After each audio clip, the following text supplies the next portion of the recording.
secret, can you keep it? Swear this one you'll save.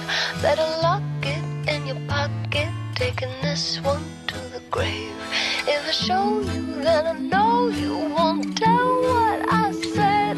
'Cause two can keep a secret if one of them is dead.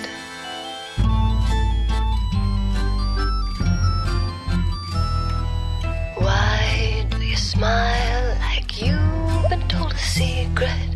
Now you're telling lies 'cause you have sworn to keep it. But no one keeps a secret, no one keeps a secret. Why, when we do our darkest deeds, do we tell? They burn and our brains become a living hell. 'Cause everybody tells, everybody tells. Got a secret, can you keep it? Swear this one you'll save. Better lock it in your pocket, taking this one to the grave. If I show you, then I know you won't tell what I said.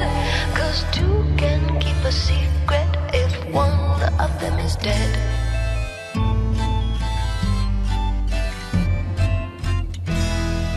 Look into my eyes, now you're getting sleepy.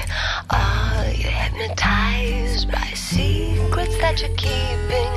I know what you're keeping, I know what you're keeping. Got a secret, can you keep it? Swear this one you'll save. Better lock it in your pocket, taking this one to the grave. If I show you, then I know you won't tell what I said. 'Cause two can keep a secret if one of them is dead.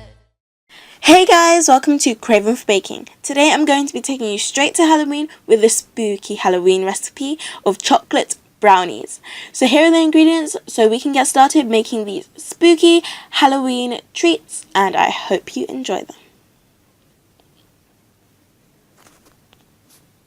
So into this small bowl I am going to add in my melted butter, and it's really okay to take this straight out of the microwave and pour it into the bowl because it doesn't really matter. Then I'm going to add in my cocoa powder, and we're going to mix this together using my whisk, and we're going to make sure that is nice and lump-free and smooth. Then into a larger bowl I'm going to add in my flour, my baking powder, baking soda and salt, and I'm also going to add in my sugar, and using my mini whisk I'm going to mix that all together so it's nice and incorporated and all of the flour and sugar are well distributed. I'm going to set that bowl aside, and back to our chocolate mixture I'm going to add in my golden syrup, or you can use honey, and I'm going to whisk that all together into this mixture so it becomes nice, silky smooth and shiny.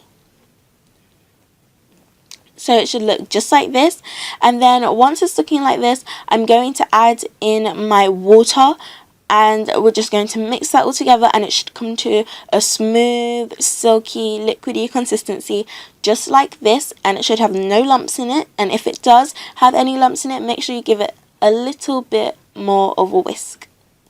So now I've got both bowls here, and I'm going to take my liquid bowl. I'm going to pour all of that deliciously good chocolate mixture into the flour, and using my whisk I'm going to mix that together, and this might take a little bit of arm power, but you just want to make sure that you mix everything together really well, and you can change from a spatula to a whisk, and here I changed from my whisk to my spatula. So you just want to make sure that it's nice and well mixed together, and it will be a sticky, really fudgy looking mixture, and you just want to spoon that into your lined baking tray. Oh, and I forgot to say, make sure you have your oven preheated to 180 degrees before you start this recipe. So now we're going to smooth that evenly into our pan, and then we can give it a shake or two, and then we can put that right into the oven. So into the oven we go, and this should bake for about 15 to 25 minutes or until a toothpick into the center doesn't come out clean but with a little bit of batter on it. So not a lot of batter, but just a little bit, just to tell you that it's done, but it's not cakey. So now I'm going to melt my white chocolate, and you can do this in the microwave, but I'm using a double boiler just so I can have more control over it, just to make sure it doesn't burn. So I'm going to take it off the heat because it's fully melted now. I'm going to set that aside to cool a little bit. So now I've put my white chocolate into my piping bag, and I'm going to cut a really fine tip so that we can pipe really small swirls.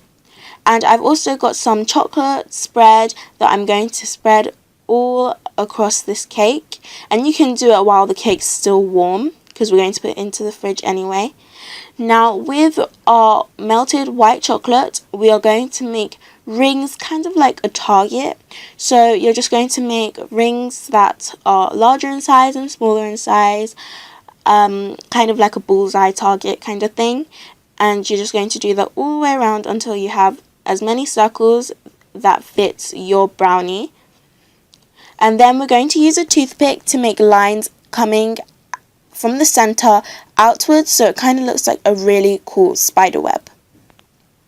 So you just want to keep on doing that until you have lines coming out of every single corner of this circle. And if you think the spacing is too wide, go in between it and fill it in.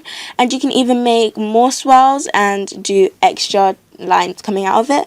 So as you can see, I made 2 spider webs, but you can make as many as you want. Here's what it looks like next to my Halloween candle, and it was truly delicious. So I hope you guys have a spooktacular Halloween, and I hope you guys try this recipe for Halloween. Share it around at that next Halloween party, and I'll see you guys next time. Bye!